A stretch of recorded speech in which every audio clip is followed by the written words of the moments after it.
Hello all dear students, मैं प्रवीण चौहान साथ एक बार फिर से आपके अपने पाइवट क्लासेस में। तो कैसे हो मेरे 10th क्लास के बच्चों। और आज आप लोगों के लिए एक बहुत बढ़िया वन शॉट में लेकर आया हूं जिसका नाम है आपका ह्यूमन आई। और एकदम खतरनाक तरीके से जो इसके मेन पॉइंट्स होते हैं उनसे शुरुआत करेंगे। कम टाइम में ज्यादा आपको पढ़ाने की कोशिश मैं करूंगा और ये मेरी गारंटी है कि आप लोगों को एक एक बात समझ में आएगी और ये सीधी बातें आपकी बोर्ड एग्जाम में हिट करेंगी। ठीक है, तो सबसे पहले हम बात कर लेते हैं ह्यूमन आई होता क्या है। एक छोटी सी रिक्वेस्ट है आप लोगों से सभी से, अगर ये वीडियो आप लोगों को पसंद आए और जरा सी भी ये हेल्प कर रही है आप लोगों को समझने में कि सर एक बहुत बेहतरीन वीडियो है कि जिसमें हम लोग हर एक बात क्लियरली समझ पा रहे हैं और मैंने बड़ी इजी लैंग्वेज में इन सभी की डेफिनेशन लिखने की कोशिश की है, तो आप यहां ध्यान मत देना कि मेरे बोर्ड के पीछे क्या लिखा है। Just focus on my words और मैं गारंटी देता हूं कि हर एक बात आपको बहुत इजी लैंग्वेज में मैं समझा कर जाऊंगा।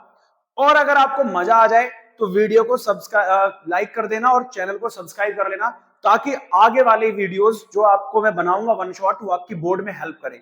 ठीक है, तो फटाफट से क्या करना है, आप लोगों को पहले समझना है कि ह्यूमन आई होता क्या है। तो देखो मैंने कितना बढ़िया स्ट्रक्चर आप लोगों के सामने बनाया है ना। मजा आया होगा देख के कि सर ह्यूमन आई है। तो आप सबको पहले बता दे कि ह्यूमन आई होता क्या है ना। तो मैं यहीं पर लिख देता हूं ह्यूमन आई, है ना, इसी के अंदर पढ़ लेते हैं ह्यूमन आई। तो आप बोलोगे सर जो ह्यूमन आई है ना ये हमारा एक सेंस ऑर्गन है। क्या है बेटा, एक सेंस ऑर्गन। तो लिख लो यहां पर it is a sense organ. ठीक है, it is a sense organ. ये एक सेंस ऑर्गन होता है दैट हेल्प अस। क्या करता है आप मुझे बताओ, आप सबको पता है क्या करता है, आंखों से देखते हैं हम लोग। That help us to see the objects. ठीक है, टू सी द ऑब्जेक्ट्स। यानी ह्यूमन आई एक हमारे पास में क्या है, एक सेंस ऑर्गन है जो हमारी हेल्प कर रहा है ताकि हम क्या कर सकें, जितने भी ऑब्जेक्ट्स हैं उनको आसानी से क्लियरली देख सकें। ठीक है, मैं मार्कर ले लेता हूं। ठीक है, तो हम क्या कर सकते हैं, आसानी से इसको देख सकते हैं। तो ऐसा सेंस ऑर्गन क्या है, ह्यूमन आई। अच्छा, तो एक बहुत बेहतरीन पॉइंट बताऊं आपको। पता है आप लोग पहेली में पूछना कभी किसी से भी कि पूछना कि कौन सा ऐसा बॉडी पार्ट है जो जन्म से लेकर अंत तक कभी भी उसका साइज चेंज नहीं होता। पता है कौन है, ह्यूमन आई। ठीक है, ह्यूमन आई का जो रेडियस ऑफ कर्वेचर होता है, जो उसका डायमीटर होता है वो 2.3 सेंटीमीटर के आसपास होता है और ये कभी चेंज नहीं होता। ये कभी भी चेंज नहीं होता। याद रखना इस चीज को, कभी भी चेंज नहीं होता, इट नेवर चेंज। ठीक है, ये कभी इससे अपना साइज चेंज नहीं करता है। ओके, याद रखना केवल यही एक सेंस ऑर्गन है जो क्या है, पूरी बॉडी। देखो अब हम छोटे थे तो छोटे छोटे पिद्दू पिद्दू से आते, फिर बड़े हुए बड़े हुए बड़े हुए और बड़े बड़े होते चले गए। लेकिन ह्यूमन आई एक ऐसा पार्ट है जो कभी चेंज नहीं होता। इसी को हम देखो कितना खतरनाक चीज है ना ह्यूमन आई। बच्चों का जैसा था वैसे बड़े होकर भी रहेगा, आगे भी ऐसे रहेगा, वो कभी नहीं बदलता, अपना डायमीटर कभी चेंज नहीं करता, है ना। खतरनाक बात। अब यहां के बाद से हम लोग इसके अंदर की सारी चीजें पढ़ते हैं। अब देखो यार कितनी ब्यूटीफुल चीजें हम लोग जमाने में देख रहे हैं। आप मुझे देख रहे हो, मैं आपको देख रहा हूं, इतना ग्रीनिटी, इतनी सारी चीजें हम लोग देख पा रहे हैं बिकॉज ऑफ आई। तो इसके बारे में स्टडी करना बहुत जरूरी है क्योंकि अगर किसी की मान के चलो ऐसा ना हो बट किसी की आई अगर खराब हो गई तो यार क्या होगा, वो पूरा जमाना नहीं देख पाएगा, वो जिस पर्पस के लिए संसार में आया था वो चीज देख ही नहीं पाएगा। तो इसलिए इसके स्टडी करना बहुत जरूरी है ताकि ये क्या कर सके, आप लोगों को हेल्प करेगी। किसमें, अगर आप डॉक्टर बनोगे या कोई भी ऐसे आई का डॉक्टर बनते हो तो क्या करेगी, आपको हेल्प करेगी। तो चलिए इसके एक एक पार्ट को स्टडी करते हैं। जो सबसे पहला पार्ट है वो है आपका कॉर्निया।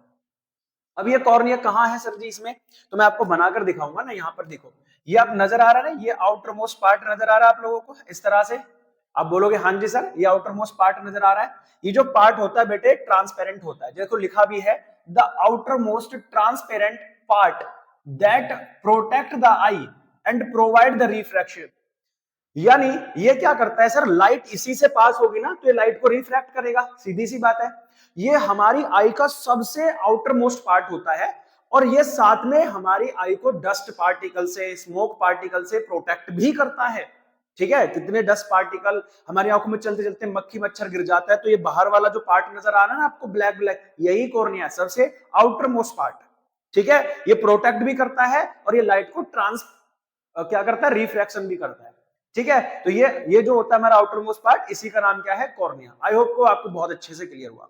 अच्छा, कॉर्निया के जस्ट पीछे, कॉर्निया के ठीक पीछे क्या होता है, एक पील होती है, झिल्ली परत होती है जिसको हम कह रहे हैं आइरिस। ये कलरफुल पील होती है। कैसी होती है बेटा? कलरफुल पील। तो लिखा हुआ है the peel just behind the cornea that control the size of प्यूपिल।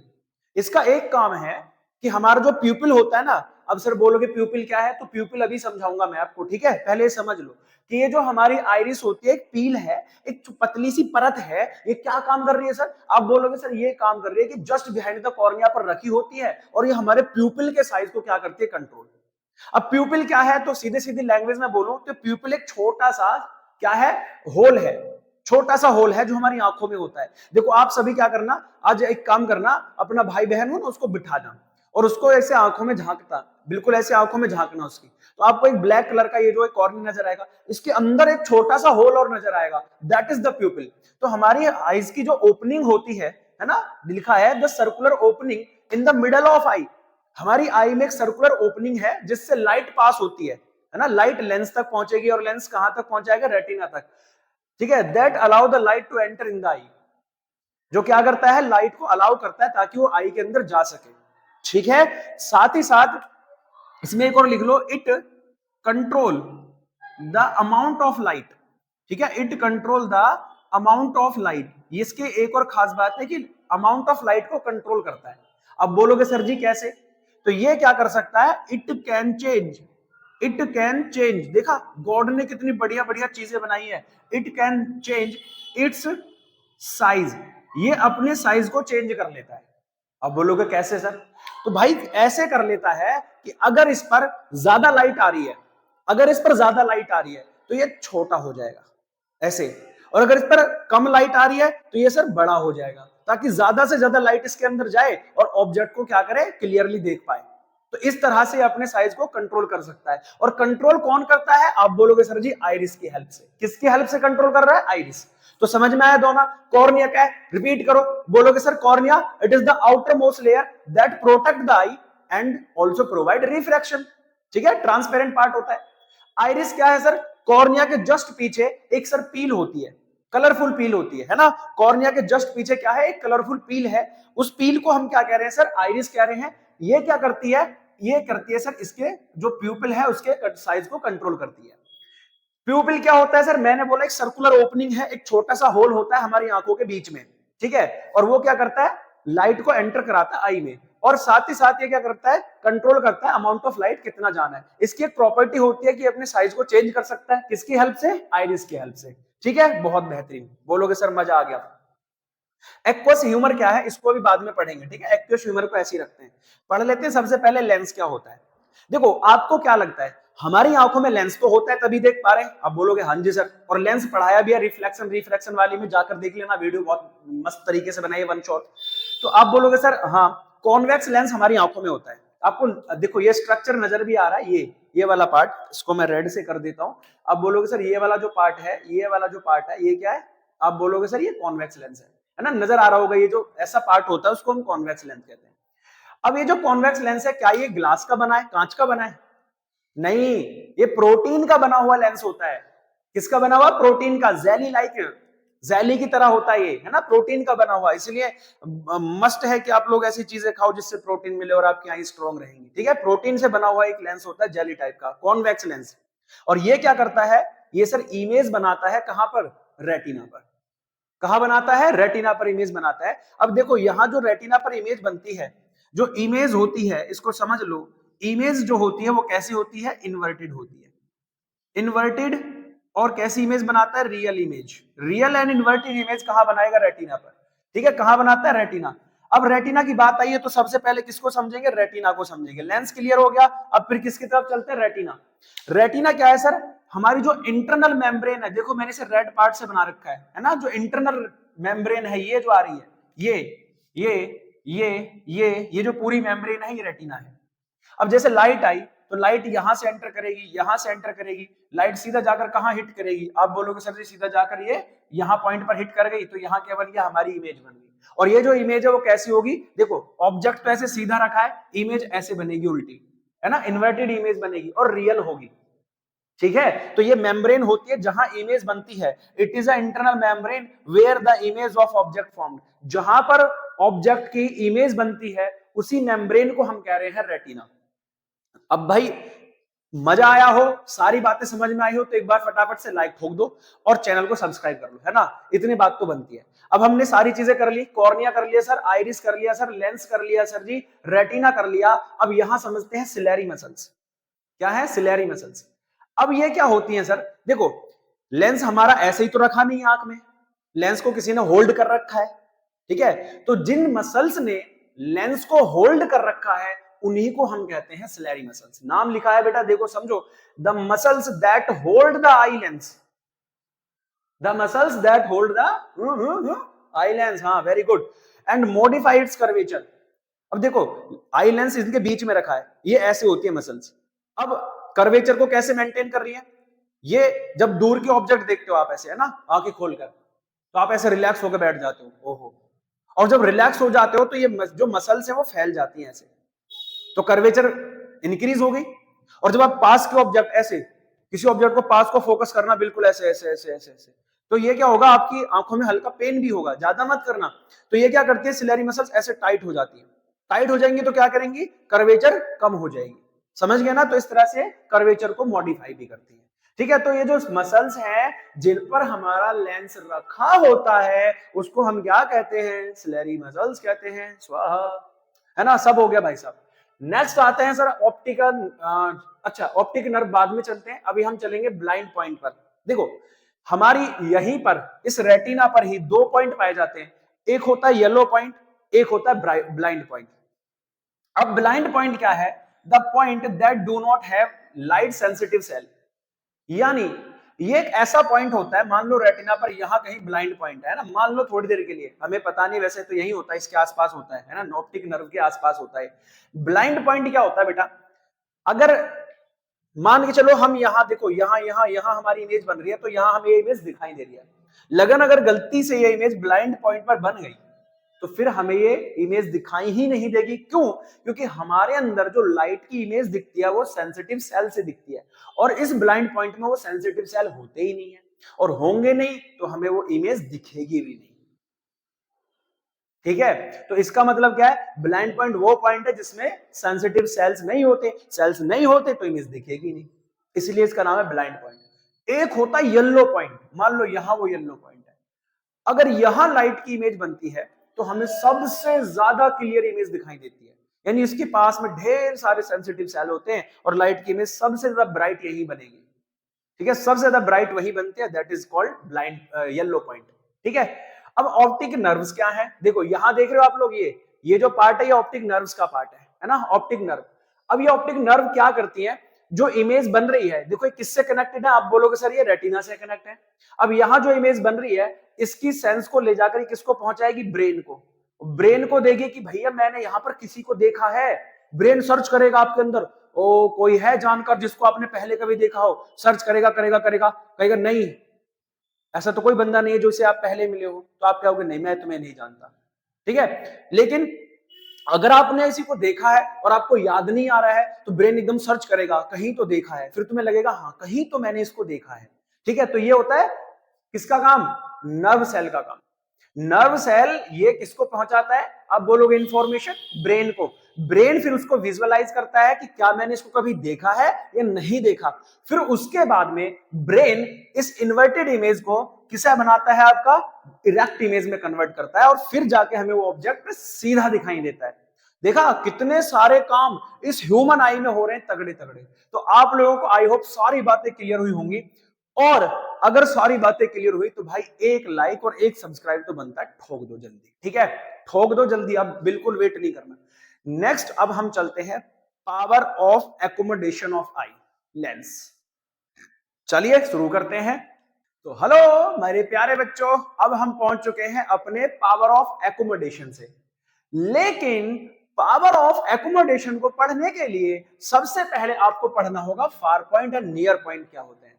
देखो एक हेल्दी ह्यूमन है और एक ऐसा ह्यूमन है जिसको चश्मा लगा है ना, आपके आस पड़ोस में मिल जाएगा जिसने चश्मे का यूज कर रखा है, ऐसा कोई बच्चा है ना, आजकल तो बच्चों बच्चों में प्रॉब्लम देखने को मिल रही है। तो ऐसा होता है, एक होता है हेल्दी ह्यूमन, एक होता है कि जिसके आई में डिफेक्ट आया हुआ है। तो हम पहले बात कर रहे हैं हेल्दी ह्यूमन की, किसकी बात कर रहे हैं, हेल्दी ह्यूमन की। देखो फार पॉइंट से नजर आ रहा है, फार मतलब क्या होता है, दूर दूर दूर दूर दूर दूर, समझ गए ना बच्चे, आप बोलोगे हाँ जी सर।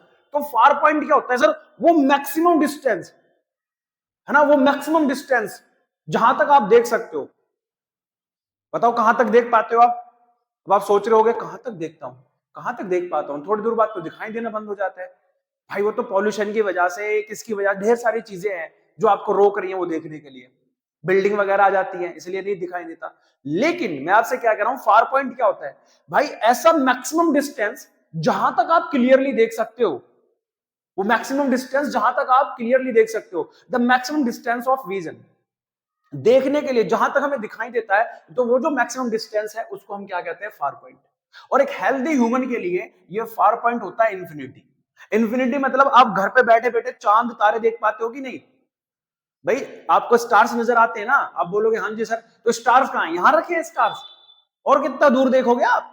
तो इन्फिनिटी तक आप देख सकते हो, तो उसको हम कह रहे हैं भैया आपका हेल्दी ह्यूमन का जो फार पॉइंट है वो कहां होता है? इन्फिनिटी होता है। याद रखना, यहां से क्वेश्चन भी बनेंगे। अब होता है एक नियर पॉइंट।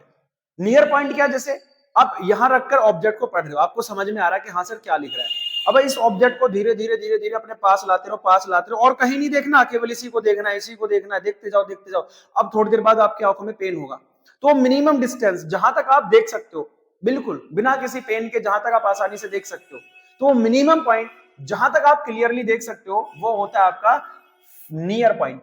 और हेल्दी ह्यूमन के लिए कितना होता है? 25 सेंटीमीटर। इससे अगर पास रखकर आप ऑब्जेक्ट को पढ़ रहे हो तो मतलब आपको पक्का कोई डिफेक्ट हो गया आपकी आई में। ठीक है, तो फटाफट से आप क्या करोगे? पहले स्क्रीनशॉट ले लो सारे बच्चे, है ना, एकदम तरीके से फ्री। आपको क्या है, नोट्स का काम करेंगे, है ना, इनको राइट डाउन कर लेना अपनी कॉपी में, तो मजा आ जाएगा आप लोगों के लिए। अब देखो, अब हमारे पास क्या है? आप बोलोगे पावर ऑफ एकोमोडेशन। अब ये क्या है? ये क्या बला है? कुछ भी नहीं। अच्छा एक बार बताओ, इधर ध्यान नहीं देना, बस मेरे पास मेरी बातों पे फोकस करो, मजा आएगा मस्त करके, है ना। मजा ना आए तो आप फिर तो अनसब्सक्राइब कर देना, लेकिन मजा आ रहा है तो फटाफट से सब्सक्राइब करो, ठीक है, क्योंकि बहुत इजी लैंग्वेज में आपको समझा रहा हूं। देखो हमारी आईज ना क्या करती है, किसी भी ऑब्जेक्ट को क्या करना है, अगर हमारी जो आईज है वो क्या करती है, किसी भी ऑब्जेक्ट को क्लियर देखना चाहती है। क्या देखना चाहती है? क्लियर। हर हर हाल में वो अपने आप फोकस्ड हो जाती है, हर हाल में वो क्लियर देखना चाहती है।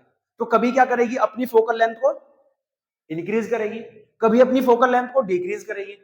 ये आई की अपनी आप एबिलिटी है, हम कुछ नहीं करते, हम थोड़ी ना करते, हम पकड़ के आई को कर रहे हैं क्या? ले छोटी हो जा, बड़ी हो जा, नहीं ना भाई। ये नेचुरल फिनोमिना है कि जिसमें हमारी जो आई लेंस है वो अपने आप क्या करता है, अपनी फोकल लेंथ को चेंज कर लेता है। तो लिखा यही है, it is the ability of the eye to change या adjust the focal length to see the object at the different distances. अलग अलग डिस्टेंस पर ऑब्जेक्ट रखा होता है। आप बोलोगे हाँ जी सर, अलग अलग डिस्टेंस पर जब ऑब्जेक्ट रखा है तो हमारी जो फोकल लेंथ है लेंस की, वो अपने आप कभी घटेगी, कभी बढ़ेगी, कभी घटेगी, कभी बढ़ेगी। तो इसी एबिलिटी को हम कहते हैं पावर ऑफ एकोमोडेशन। बस, यानी फोकल लेंथ को एडजस्ट करने की जो एबिलिटी है, बस इतना समझो, फोकल लेंथ को एडजस्ट कर रही है। कि अगर हम दूर की देख रहे हैं तो सर जी हमें बहुत रिलैक्स हो जा रही है सिलेरी मसल्स, और जब हम पास के ऑब्जेक्ट देख रहे हैं तो सिलेरी मसल्स टाइट हो जा रही है, तो फोकल लेंथ इंक्रीज हो रहा है, बढ़ रहा है ना। अब देखो यहां पर क्या होगा, कैसे काम करता है, हाउ इट वर्क, काम कैसे कर रहा है ये। तो मैंने कहा बेटा देखो, हमारे पास होती है सिलेरी मसल्स, है ना, ठीक है, सिलेरी मसल्स होती है हमारे पास में। आप बोलोगे हाँ जी सर होती है सिलेरी मसल्स। अब ये सिलेरी मसल्स मैंने बोला था किसको होल्ड करती हैं, आप बोलोगे सर जी लेंस को होल्ड करती हैं। तो इनका काम क्या था, मैंने बोला देखो, अगर आप फार डिस्टेंस, है ना, फार डिस्टेंट ऑब्जेक्ट को देख रहे हो, फार डिस्टेंट, अब देखो समझना बहुत इजी में, फार डिस्टेंट ऑब्जेक्ट को देखोगे तो जो हमारी मसल्स हैं, है ना, ये जो हमारी मसल्स हैं ये क्या हो जाएंगी, ये रिलैक्स्ड हो जाएंगी।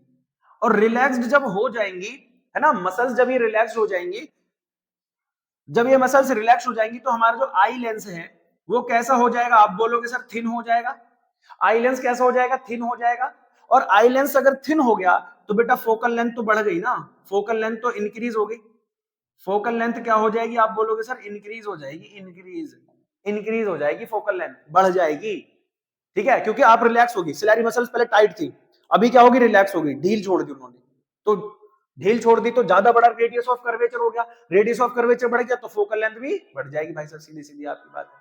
ठीक है, उसके बाद क्या होगा सर, अगर हम नियर पॉइंट को देख रहे हैं, पास की किसी ऑब्जेक्ट को देख रहे हैं, है ना, नियर डिस्टेंट ऑब्जेक्ट को देख रहे हैं, तो नियर डिस्टेंट में होता क्या है, जो मसल्स हैं, ठीक है, वो क्या हो जाती है, रिलैक्स्ड नहीं होती, वो क्या हो जाती है, कंट्रास्ट हो जाती है ना, एकदम आपस में सिकुड़ जाती है।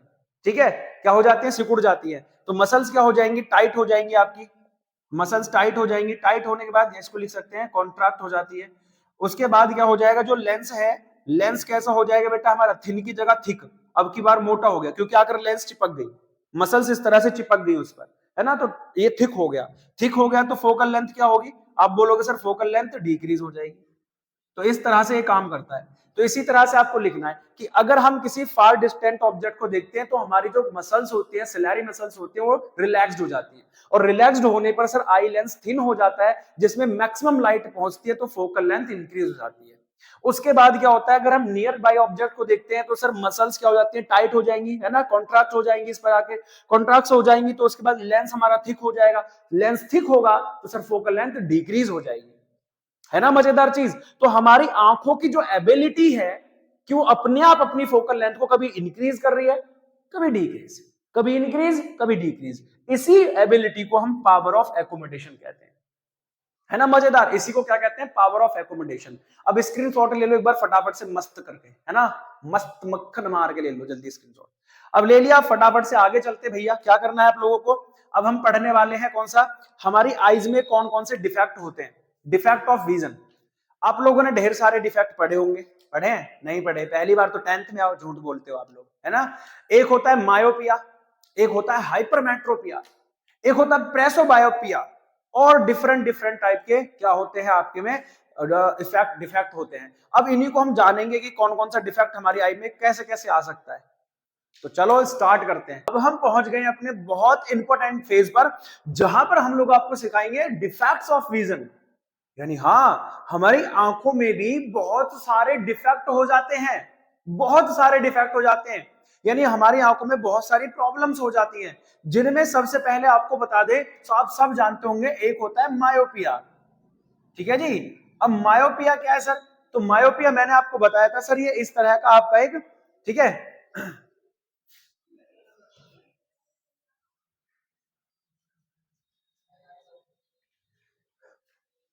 तो इनमें सबसे पहला डिफेक्ट होता है मायोपिया।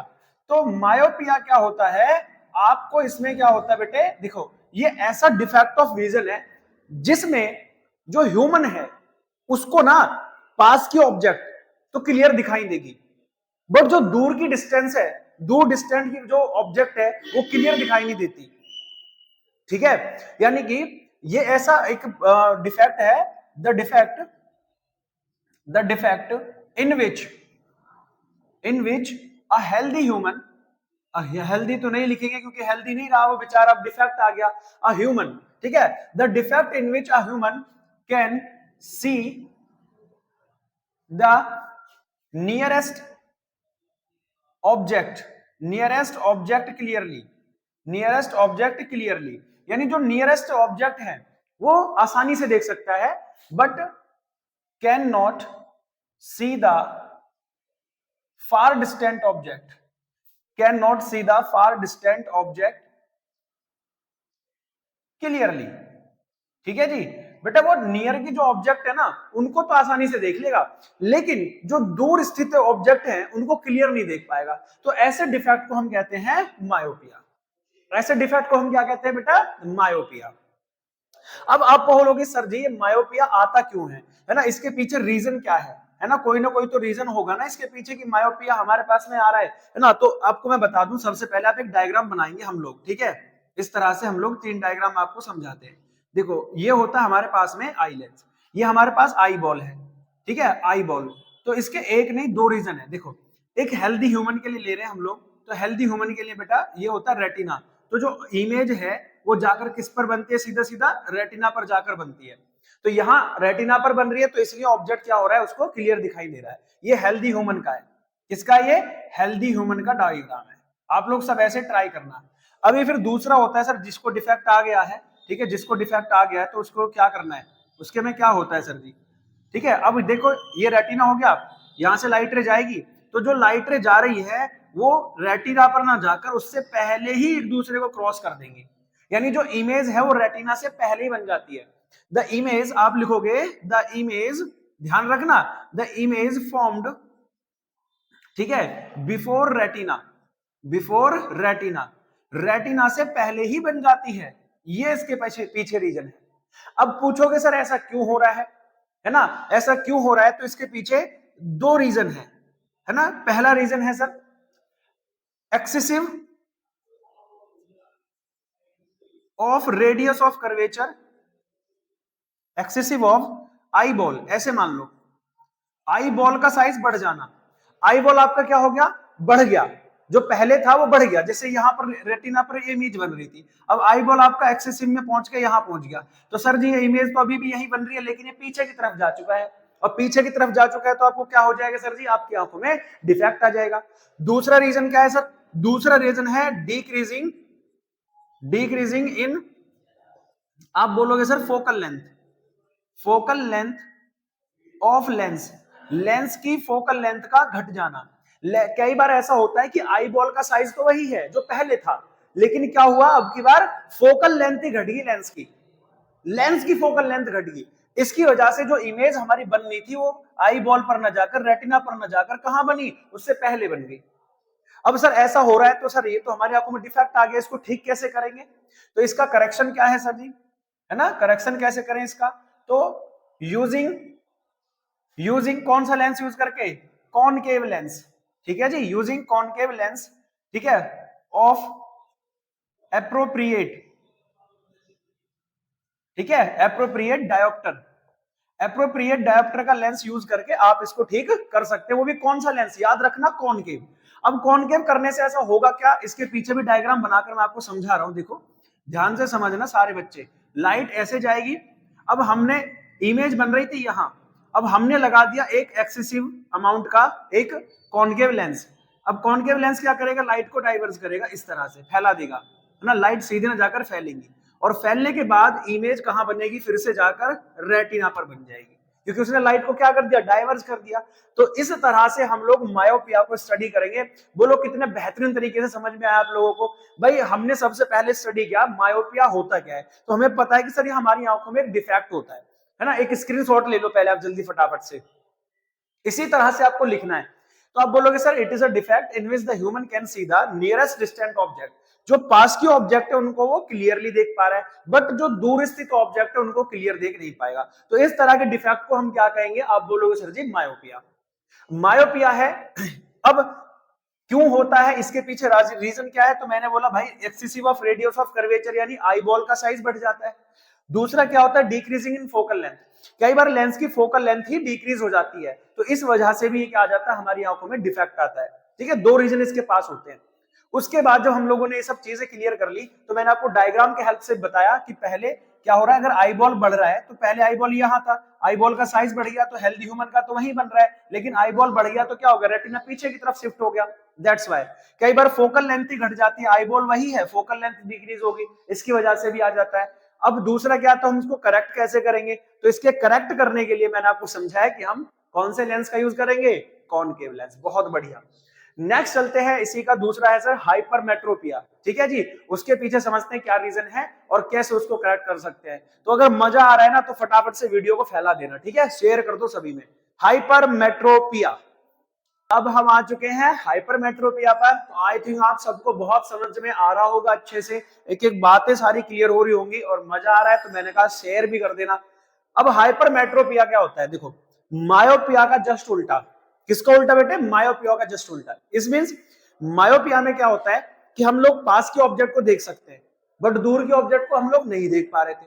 इसमें इसका उल्टा है कि अ पर्सन, ठीक है, अ पर्सन, ठीक है, can see, a person can see the far distant object, है ना, फार डिस्टेंट, देख रहे हो, फार डिस्टेंट ऑब्जेक्ट क्लियरली, यानी दूर के ऑब्जेक्ट को देख लेगा वो, दूर कितना भी उसको देख लेगा, बट कैन नॉट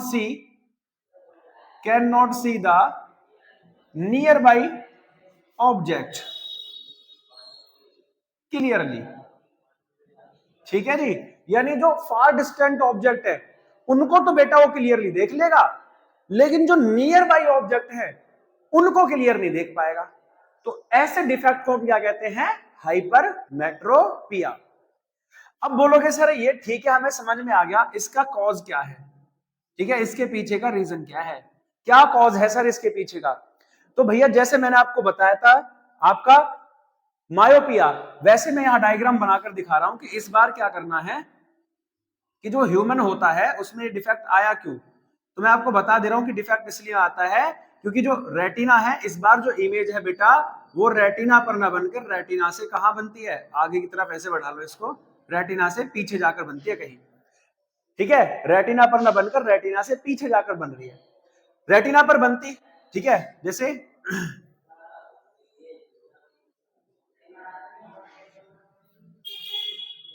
रेटिना पर जाकर बनती तो इमेज सीधा सीधा कहां जा रही थी सर, जाकर कहां बनेगी, सीधा सीधा रेटिना पर जाकर बनेगी।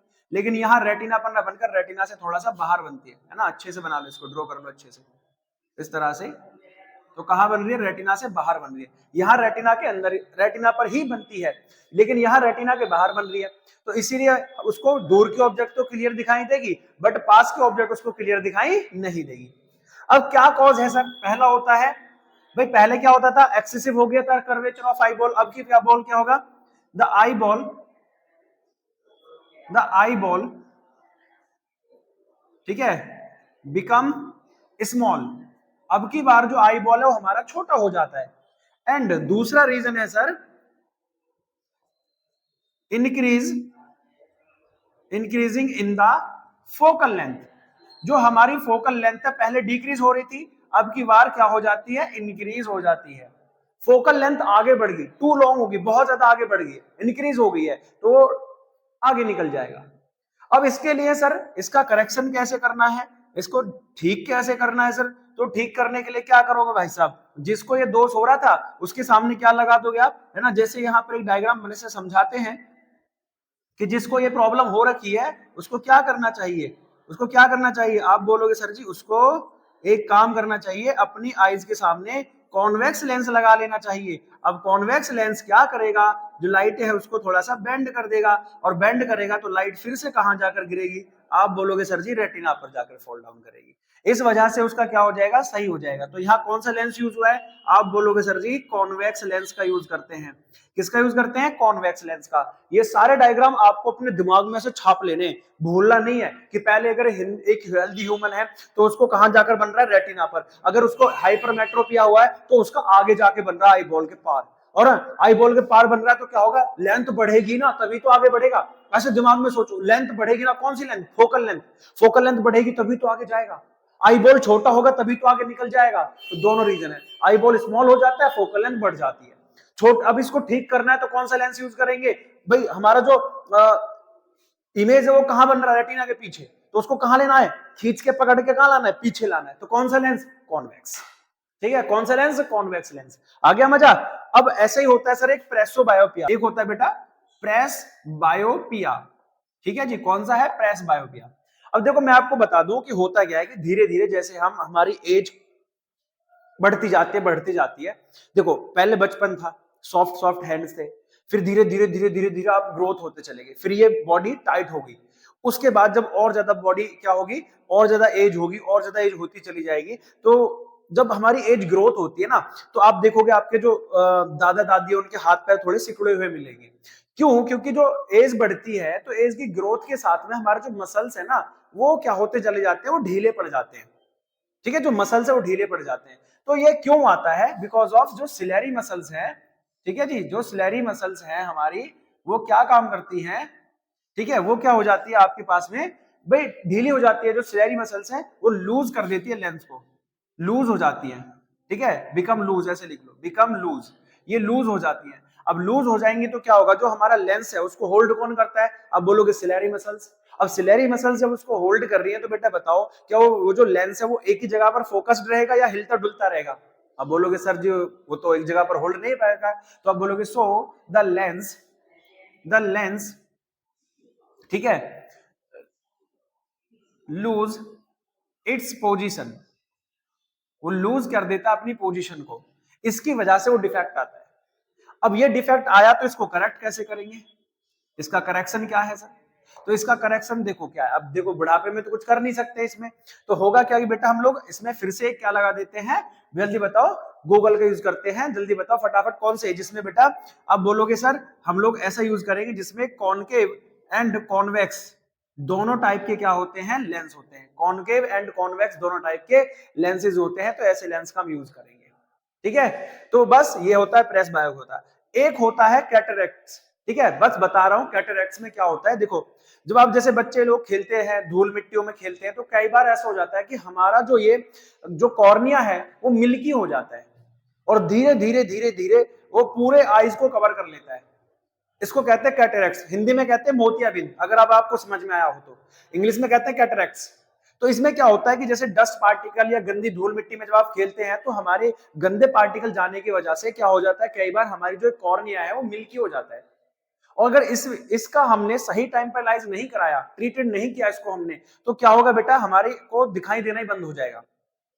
ठीक है, ये अपनी विजन कैपेसिटी खो देगी आइज, तो इसलिए इसका ट्रीटमेंट अभी अवेलेबल है, तो डरने की कोई बात नहीं इससे। तो इसमें क्या होता है, अवेलेबल है, ऑपरेशन भी है एंड बाकी मेडिसिन वगैरह से भी धीरे धीरे ठीक हो जाता है।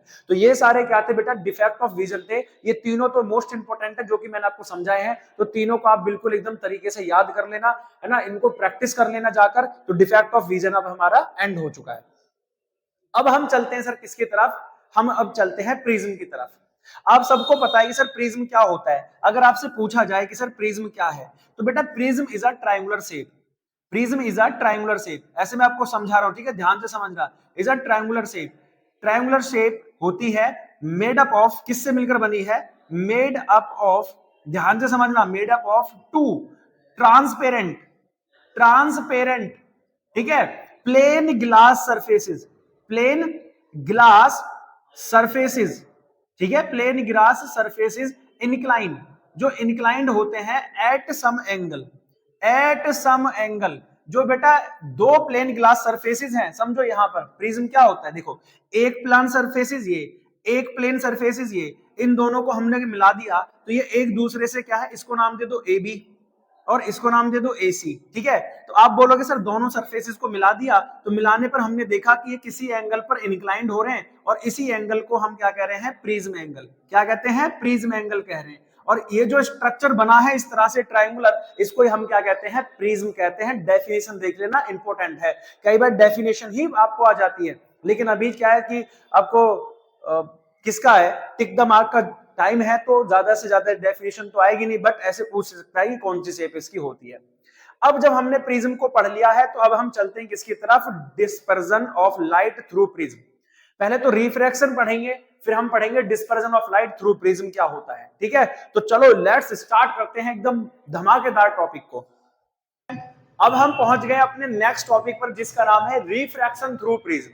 बहुत आसानी से और बहुत मजेदार तरीके से आपको समझाने वाला हूं कि रिफ्रैक्शन थ्रू प्रिज्म कैसे होता है। देखो ये हमारे पास में क्या है, एक प्रिज्म है, अभी बताया था, एक ट्रायंगुलर शेप होती है, ठीक है, जिसमें सर दो सरफेसेस होते हैं AB एंड AC, जो एक दूसरे से किसी एंगल पर इंक्लाइंड कहते हैं, इसको हम प्रिज्म एंगल कह रहे हैं। क्या कह रहे हैं बेटा, प्रिज्म एंगल, ठीक है। तो अब यहां से रिफ्रैक्शन होना है, प्लेन सरफेसेस थे, ट्रांसपेरेंट थे, और जब भी लाइट एक मीडियम से दूसरे मीडियम में जाएगी तो क्या होगी सर, रिफ्रैक्ट होती है। तो बोलोगे हाँ जी सर एकदम बढ़िया। यहां क्या है सर, यहां एयर है, और ये वाला मीडियम क्या है सर, ये पूरा मीडियम किसका बना है, ग्लास, किसका बना है, ग्लास। तो लेट कर लो कि एक लाइट रे है, इस लाइट रे का नाम है सर O से A, नहीं O से A, तो A तो यहां आ गया, A तो नहीं लेंगे, O से P मान लो।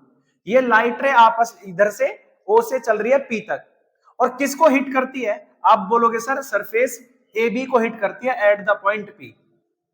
जब ये हिट कर रही है तो सर ये जानी तो ऐसे ही, देखो इसी लैंग्वेज में ये आगे जानी चाहिए थी, ऐसे ही आगे निकलनी चाहिए थी, लेकिन आगे ना निकल कर ये क्या हो जाती है, बेंड हो जाती है। क्या हो जा रही है बेटा, ये बेंड हो जा रही है। अब फिर से जैसे बेंड होगी तो आप बोलोगे सर फिर से ये सरफेस AC को हिट करेगी।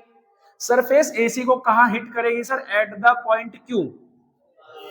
एट द पॉइंट क्यों हिट करेगी, तो भैया आपको पता है कि सर यहां पर क्या है, यहां पर है डेंसर मीडियम, यहां पर है रेयर मीडियम, और डेंसर से जब रेयर में जाती है तो नॉर्मल से अवे हो जाती है, तो इस बार इधर की तरफ क्यों से R की तरफ बेंड हो जाएगी। यहां से नॉर्मल ड्रॉ किया तो सर नॉर्मल से अवे बेंड हो गई, तो इस तरह से बेंड होती है। ये नॉर्मल है सर M एंड N, याद रखना ये दो नॉर्मल है M एंड N। अगर इसको हम देखो, ये वाली OP को मैंने आगे की तरफ, है ना, आगे की तरफ मैंने इसको प्रेस किया, इसको पीछे की तरफ लेकर जाते हैं, इस वाली रे को पीछे की तरफ, ये दोनों रे कहीं ना कहीं जाकर मिलेंगी, इस पॉइंट को हम डी ले लेते हैं, ठीक है, क्या ले लेते हैं, इस पॉइंट को हम डी ले लेते हैं। इस यहां पर एक एंगल बन रहा है, इस एंगल को कहते हैं बेटा एंगल ऑफ डेविएशन, है ना, ध्यान रखना, क्या कहते हैं इसे, एंगल ऑफ डेविएशन कहते हैं। जहां पर ये दोनों लाइट रे मिलेंगी that is known as angle of deviation, है ना, मजेदार चीजें। बोलो अब समझ में आई सारी चीजें एकदम तरीके से, बहुत बढ़िया, है ना, एकदम मजा आ जाएगा। अच्छा, आपको पता है कि सर जब रिफ्रैक्शन होता है तो लाइट एक मीडियम से दूसरे मीडियम में जाती है तो बेंड होती है, तो सर नॉर्मल और इनके बीच में एक इंसिडेंट एंगल आई बनता है और यहाँ पर एक एंगल बनता है आर। तो देखो ये आने वाली रे ये नॉर्मल, तो यहाँ जो एंगल बन रहा है वो कौन सा बनेगा, आप बोलोगे सर वो बनेगा एंगल आई, यहाँ रिफ्रैक्शन हो गया तो यहाँ बनेगा एंगल आर, यहाँ बाहर जा रही है तो सर यहाँ बनेगा इमरजेंट एंगल ई, और यहाँ भी बनेगा एक रिफ्रैक्टिव एंगल आर डैश। तो बस यही है आपका रिफ्रैक्शन थ्रू प्रिज्म, ठीक है, ध्यान से समझना। एक बार फिर से डायग्राम बनाते हैं, एक बार फिर से, ताकि आपको बेहतरीन तरीके से समझ में आए। अब मेरे साथ साथ रिपीट करना, ठीक है, मेरे साथ साथ रिपीट करो। सर ये हो गया प्रिज्म, प्रिज्म हो गया, नाम है सर ए बी सी, है ना, एबीसी इसका नाम है। अब क्या होगा सर, एक लाइट रे आएगी, है ना, इसके सरफेस से टकराएगी, लाइट रे का नाम है ओ से पी, जब टकराएगी तो सर नॉर्मल से नॉर्मल की तरफ बेंड हो जाएगी। ये इसको अगर आगे जाना तो ऐसे चाहिए था, लेकिन ये बेंड हो गई, और फिर ये एसी से टकराएगी, कहां टकराएगी सर, क्यों, है ना, फिर हम लोग क्या करेंगे, नॉर्मल ड्रॉ करेंगे तो नॉर्मल से अवे हो जाएगी, तो इस तरफ से बेंड हो जाएगी। अब ये आगे बढ़ाई थी, इसको पीछे हटाएंगे तो दोनों लाइट रे कहीं जाकर मिलेंगी, उस पॉइंट को हमने बोला डी, जहां मिलेंगी वहां एक एंगल बन रहा है जिसका नाम है angle of deviation, angle of deviation, है ना, मजेदार चीज। अच्छा जी, इतना समझ में आ गया। सर जब रिफ्रैक्शन होता है तो यहाँ एंगल बनता है इंसिडेंट, यहाँ बनता है रिफ्रैक्टिव एंगल आर, यहाँ बनता है सर इमरजेंट एंगल ई, और यहाँ एक और एंगल बनेगा आर डैश। ये जो हमारे हैं इनको हम नाम दे देते sir perpendicular M and perpendicular N. बस हो गया रिफ्रैक्शन थ्रू प्रिज्म। तो जब भी लाइट प्रिज्म से पास होती है तो बेटा कितनी बार रिफ्रैक्ट हुई, भाई दो बार, पहले सरफेस ए बी से फिर सरफेस ए सी से, दो बार रिफ्रैक्ट हुई। और जब रिफ्रैक्ट होती है तो दोनों लाइट कितना बेंड हुई है उसको कौन बताता है, एंगल ऑफ डेविएशन बताता है ना, मजेदार चीजें, मजा आएगा भाई साहब, मैंने कहा था ना आपको एक एक बात समझ में आएगी। अब आगे चलते हैं, अब आगे होता है डिस्पर्जन, ठीक है जी, dispersion of light. Dispersion of light क्या है बेटा, डिस्पर्जन ऑफ लाइट होता है कि बेटा देखो सुनो ध्यान से, मैंने बोला कि जब भी लाइट रे किसी प्रिज्म को हिट करती है तो वो बेटा 7 कलर्स में क्या हो जाती है, बेंड हो जाती है, 7 कलर्स में वो डिवाइड हो जाती है। कितने कलर्स में, 7 कलर्स, वी आई बी जी, एक और पास कर लो, वाई ओ आर, इस तरह से वो 7 कलर्स में डिवाइड हो जाती है। इस फिनोमिना को ही हम कहते हैं dispersion of light. When a white light, याद रखना कौन सी लाइट होनी चाहिए, व्हाइट। आप लेके जाने लगो कैंडल, अब कैंडल में कैसी लाइट है, येलो होती है, तो उससे नहीं होगा, व्हाइट लाइट से ही पॉसिबल है ये, है ना, सन की व्हाइट लाइट, जो सन के पास होती है ना वैसी व्हाइट लाइट। तो जब भी एक व्हाइट लाइट किसी प्रिज्म को पास करती है, इट डिवाइड या इट स्प्लिट इनटू 7 कलर, लिख लेना इसको, when a white light, when a white light pass through prism, pass through prism, ठीक है, पास थ्रू प्रिज्म, जब भी एक व्हाइट लाइट किससे पास होती है, प्रिज्म से पास होती है, it divided into 7 colours, it divided into 7 colours, ये 7 कलर्स में डिवाइड हो जाती है। This phenomena is known as the dispersion of white light. अब देखो, आपको सबसे पहले कुछ बातें मैं आपको बता दूं, आपने जो देखा सबसे ज्यादा जो लाइट बेंड हो रही है सर वो वायोलेट, है ना, violet, V for violet, I for indigo, B for blue, G for green, Y for yellow, O for orange, R for red. फिर से समझा रहा हूं, V for violet, I for indigo, B for blue, G for green, Y for yellow, O for orange, R for red, ये 7 colours होते हैं। सबसे ज्यादा कौन सी बैंड हो रही है, आप बोलोगे सर वायोलेट, और सबसे कम कौन सी बैंड हो रही है सर जी, रेड, है ना। तो एक वर्ड होता है बेटा, एक वर्ड होता है इनमें वेवलेंथ, क्या होता है, वेवलेंथ, यहीं पर समझ लेना सारे बच्चे, एकदम सारा डाउट क्लियर करूंगा, वेवलेंथ। बेटा देखो, सबसे ज्यादा बेंड कौन हो रहा है? आप बोलोगे सर वायोलेट। तो वेवलेंथ इसी की सबसे कम है। और सबसे कम कौन बेंड हो रहा है? आप बोलोगे सर जी रेड। तो इसकी वेवलेंथ सबसे मैक्सिमम है। ठीक है जी, इसी की वेवलेंथ सभी से मैक्सिमम है और इनकी वेव सबसे कम है, मिनिमम है। तो यानी अगर आपसे पूछे कौन से कलर की वेवलेंथ सबसे ज्यादा है, आप बोलोगे सर रेड। आपसे पूछो कौन से कलर की वेवलेंथ सबसे मिनिमम है, आप बोलोगे सर वायोलेट। दोनों याद रखना तरीके से, आगे आने वाले क्वेश्चन इन पर बेस्ड है, खतरनाक क्वेश्चन, मजेदार क्वेश्चन है ना, एकदम तरीके से। अब आप बोलोगे सर इस डिस्पर्जन ऑफ व्हाइट लाइट का कहीं कोई तो फंक्शन हो रहा होगा। तो भैया इसका होता है formation of rainbow. Formation of rainbow, formation. चलो यहां इसको रफ करके लिख लेते हैं, ठीक है, इसको रफ करते हैं और बनाते हैं, समझाते हैं कि रेनबो कैसे बनता है। ठीक है, फॉर्मेशन ऑफ रेनबो कैसे बनता है? फॉर्मेशन, ठीक है, formation of rainbow, of rainbow कैसे बन रहा है रेनबो, इसके बारे में स्टडी करते हैं कि इसका यूज कहां है sir, dispersion of white light का क्या यूज है। तो सबसे पहला यूज बता रहा हूं, रेनबो क्यों बनता है और कैसे बनता है। देखो रेनबो तभी बनता है जब, देखो कब फॉर्म होता है, लिख लो इसको, when a sun just come out after a heavy rain, है ना, हैवी रेन के बाद जैसे ही सन आता है निकल के, तब यह बनता है क्या, रेनबो। बोलोगे क्यों सर? अब इसके पीछे का रीजन बता देते क्यों। देखो जब आपको बरसात हुई, ध्यान से समझना, मैं और बड़ी क्या ले लेता हूं आपके लिए, और बड़ी बूंद लेता हूं, ड्रॉप है ड्रॉप। देखो अब समझना ध्यान से, अब ऐसा क्यों होता है। देखो जैसे ही सन साइन करेगा आफ्टर द रेन, तो भैया एयर में क्या रह जाएंगे, drop of, small drop of water. Water की स्मॉल ड्रॉप्स कहां होंगी, एयर में लटक रही होंगी, ऐसे तैर रही होंगी। अब जैसे ही सन की लाइट आएगी, सन यहां पर है, सन की लाइट आई, सन की लाइट आएगी, तो यहाँ रेयर मीडियम है, यहाँ डेंसर मीडियम है, क्योंकि ये एयर है और ये वाटर है। तो आप बोलोगे सर सन की लाइट ये क्या हो जाएगा, ये रिफ्रैक्ट होगी। जैसे ही रेयर से डेंसर में जाती है, नॉर्मल ड्रॉ कर लो, रेयर से डेंसर में जाती है, आप बोलोगे सर जी ये बेंड हो जाएगी इधर की तरफ, है ना, नॉर्मल की तरफ बेंड होगी। अच्छा जी, अब क्या कर रही है सर, डेंसर से रेयर में जा रही है, क्या कर रही है सर, डेंसर से रेयर में जा रही है। अच्छा डेंसर से जब रेयर में जा रही है, तो बेटा रिफ्लेक्शन और रिफ्रैक्शन वाले में क्रिटिकल एंगल, और क्या पढ़ा था आप लोगों ने, टोटल इंटरनल रिफ्लेक्शन। तो यहाँ टोटल इंटरनल रिफ्लेक्शन की वजह से जो आपका क्या होता है, क्रिटिकल एंगल है वो बड़ा होता है ना, बड़ा होता है। तो सर ये फिर से वापस लौट कर आती है और फिर इसका रिफ्रैक्शन हो जाता है। ऐसी एक और लाइट रह गई, फिर से वो बेंड हो गई, फिर से बेंड होने के बाद यहाँ टकराई, यहाँ आने के बाद फिर सर यहाँ आ गई। यहाँ खड़े हैं आप, तो आपको ये वाली लाइट रही तो दिखाई देगी जो आ रही है टकरा कर, आप बोलोगे हाँ जी सर। तो भैया कितनी बार रिफ्रैक्शन हुआ इसका, 2 टाइम रिफ्रैक्शन हुआ। और अगर 2 टाइम रिफ्रैक्शन होगा तो ये कितने कलर्स में डिवाइड हो जाएगी, आप बोलोगे सर जी ये 7 कलर्स में डिवाइड हो जाएगी। जब भी लाइट का रिफ्रैक्शन होता है तो ये वाली जो आने वाली लाइट है 7 कलर्स में डिवाइड होगी, आप बोलोगे हाँ जी। अब 7 कलर्स में डिवाइड होगी तो ये जो लाइटें आ रही हैं ये 7 कलर्स की आएंगी, बोलोगे हाँ। तो इसीलिए हमें ये स्फेरिकल भी दिखाई देगा, क्यों, क्योंकि हम केवल इसका यही पार्ट देख पाएंगे, समझ गए ना, इस ड्रॉप का यही पार्ट देख पाएंगे, ये वाला पार्ट हम इसका नहीं देख पाएंगे। तो इसीलिए आपने देखा होगा रेनबो हमेशा ऐसे स्फेरिकल बनता है, स्फेरिकल बनता है, इस तरह से बनता है, सातों की सातों किरणें इस तरह से होती हैं। ठीक है, समझ लेना इसको क्यों बनता है, क्योंकि ड्रॉप के द्वारा बन रहा है। ड्रॉप कैसी होती है, स्फेरिकल होती है। और जैसी लाइट जाती है तो रिफ्रैक्शन होता है, फिर टोटल इंटरनल रिफ्लेक्शन होता है, फिर से रिफ्रैक्शन हुआ। अब इतने सारे रिफ्रैक्शन के बाद में तो लाइट 7 कलर में डिवाइड हो ही जाएगी। इस वजह से सर हमें 7 कलर्स दिखाई देते हैं।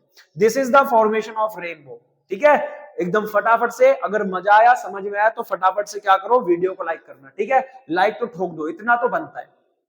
अच्छा चल, यहां तक हमें बात समझ में आ गई कि सर क्या हो रहा है। एक होता है बेटा रिफ्रैक्शन, अच्छा एक होता है, आप लोगों ने पढ़ा होगा, सभी बच्चों ने, है ना, सबने पढ़ा होगा, मैं फिर से बता दे रहा हूं। देखो एक तो ये होता है नॉर्मल आपका डिस्पर्जन वगैरह, ये सारी चीजें चल रही है। ठीक है सर, मजा आ रहा है, कोई दिक्कत है नहीं, समझ में आ रही सारी बातें। अब मैं आपको बताता हूं एक जो हमारा होता है स्कैटरिंग ऑफ लाइट। क्या होता है, scattering of light. Scattering of light क्या होता है बेटे, देखो सन की जो लाइट है, ये मान लो ये पूरा का पूरा एटमॉस्फेयर है, ठीक है, एटमॉस्फेयर है। एटमॉस्फेयर में क्या कहोगे आप, बोलोगे सर डस्ट भी होती है, डस्ट के पार्टिकल्स होंगे, है ना, डस्ट पार्टिकल्स होंगे, स्मोक होती है उसके पार्टिकल्स होंगे, ऐसी ढेर सारी चीजें इसमें पार्टिकल रहते हैं, छोटे छोटे छोटे छोटे। अब सन से लाइट आई, सन से लाइट एंटर करी एटमॉस्फेयर में, है ना, तो ये जो एटमॉस्फेयर में जो पार्टिकल्स हैं, स्मोक के, डस्ट के, ये सब पार्टिकल्स क्या करते हैं, सनलाइट को एब्जॉर्ब करते हैं। सनलाइट को क्या करते हैं, एब्जॉर्ब। देखो एकदम आराम से समझना, एब्जॉर्ब किया, एब्जॉर्ब करने के बाद आपको पता है कि डस्ट पार्टिकल कभी भी एक जगह पर नहीं रुकते, चलते रहते हैं।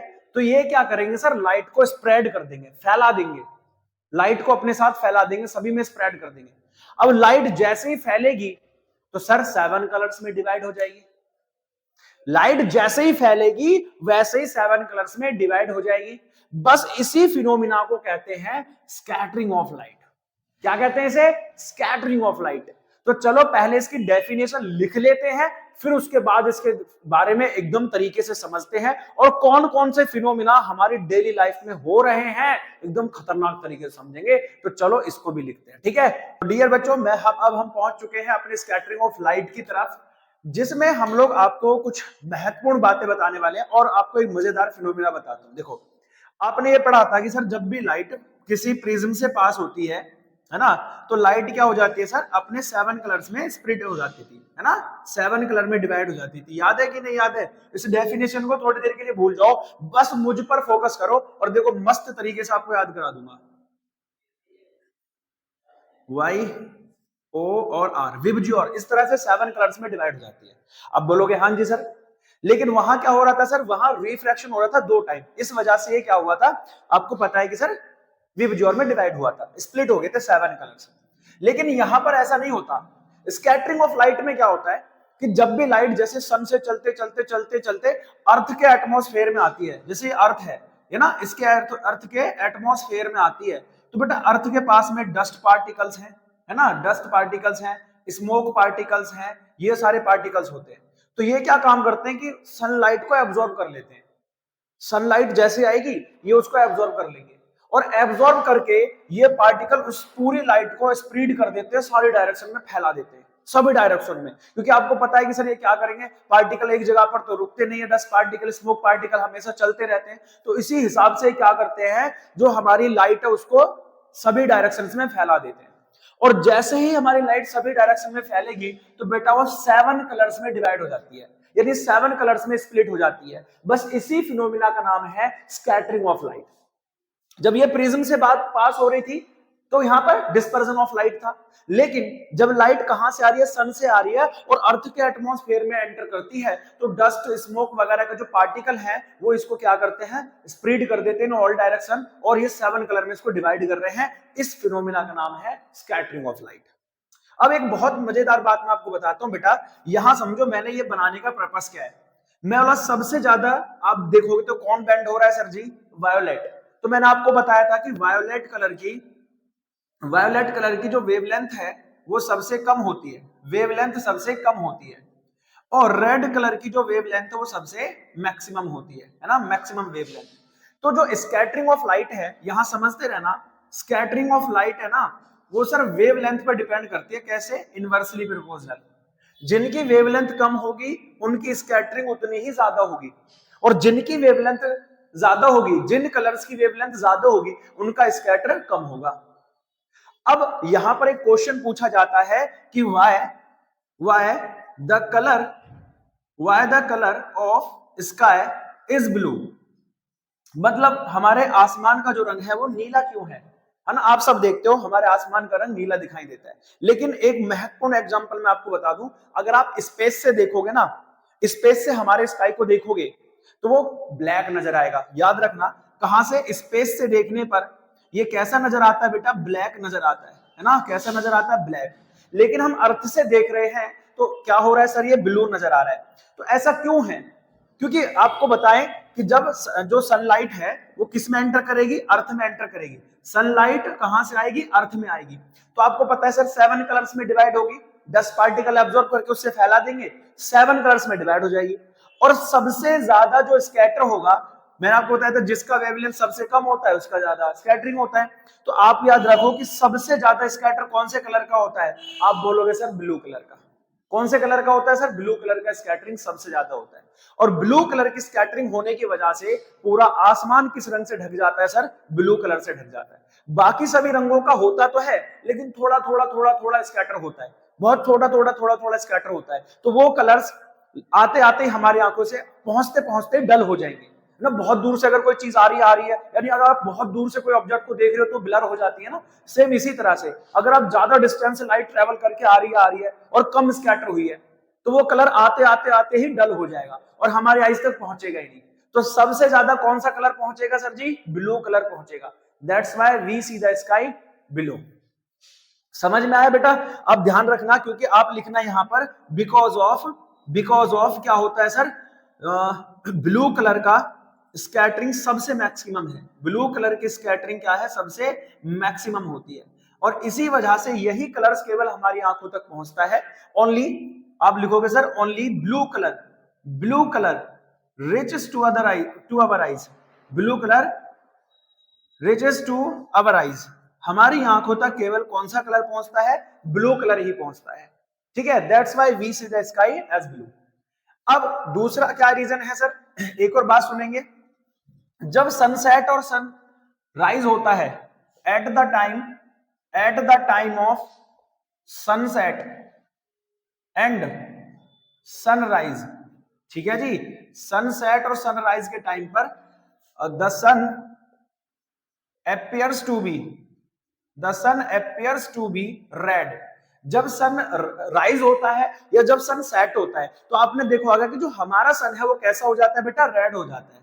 पूछा जाएगा क्यों हो जाता है भी रेड, क्या रीजन है इसके पीछे, क्यों रेड हो जा रहा है ये? तो समझो इसके पीछे। देखो ऐसे मान लो कि ये हमारी अर्थ है ना, ये हमारी अर्थ है इस तरह से। और जब सन सेट होता है, सन राइज होता है तो सन इस कंडीशन में होगा। और ये जो कंडीशन है ये हमारे हॉरिजॉन्टल से सबसे मैक्सिमम कंडीशन होती है। यानी इस टाइम पर जो सन होता है वो मैक्सिमम डिस्टेंस पर होता है।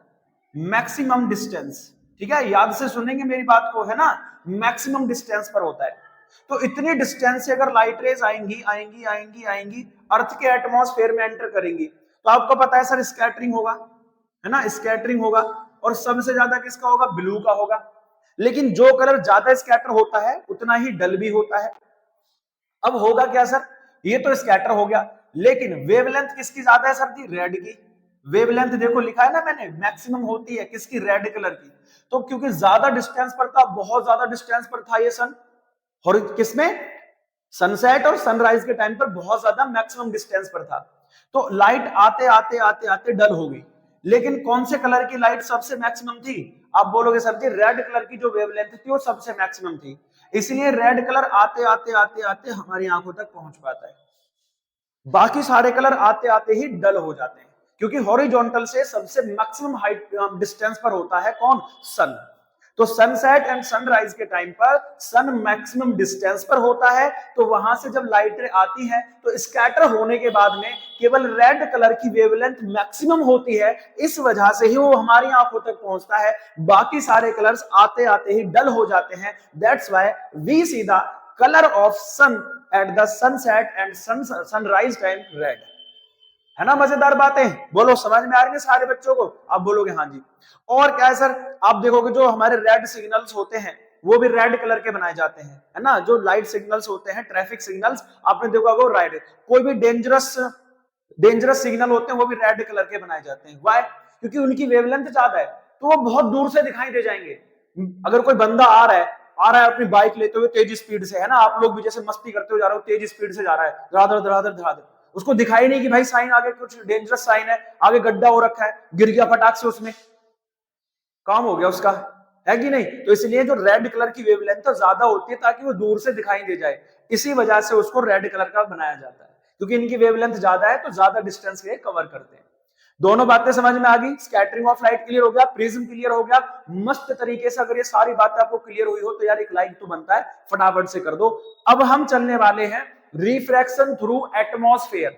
Refraction through atmosphere. तो फटाफट से चलते हैं और लिख लो, आप हेडिंग डाल दो रिफ्रैक्शन थ्रू एटमॉस्फेयर, और इसका स्क्रीन भी शॉट ले लेना ताकि स्कैटरिंग ऑफ लाइट की सारी डेफिनेशंस आपको मिल जाए। ठीक है, तो फटाफट से शुरू करते हैं बहुत मस्त तरीके से। अब हम पहुंचने वाले हैं द एंडिंग ऑफ चैप्टर की तरफ, और चैप्टर की एंडिंग खतरनाक होगी क्योंकि उसका जो लास्ट टॉपिक है हम लोग कराने वाले हैं रिफ्रैक्शन थ्रू एटमॉस्फेयर।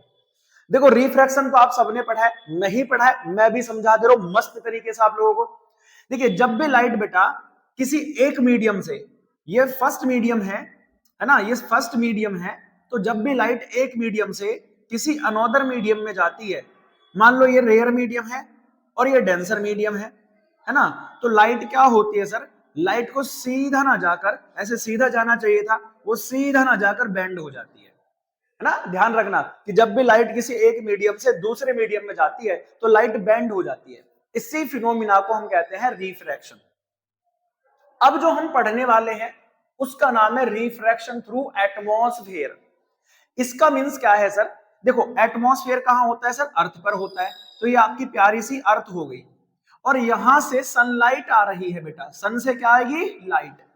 अब जब ये सन से लाइट आएगी तो सर सनलाइट को ऐसे आएंगी, इस तरह से आएंगी सनलाइट, है ना, इस तरह से सनलाइट आएंगी। आप बोलोगे हाँ जी सर, तो सनलाइट जो हमारी अर्थ पर है वो सॉरी, वो अर्थ पर सीधी नहीं जाएंगी, वो हल्का सा क्या हो जाएंगी सर, बेंड हो जाएंगी, इस तरह से बेंड हो जाएंगी। इसी फिनोमिना को कहते हैं हम लोग रिफ्रैक्शन थ्रू एटमॉस्फेयर।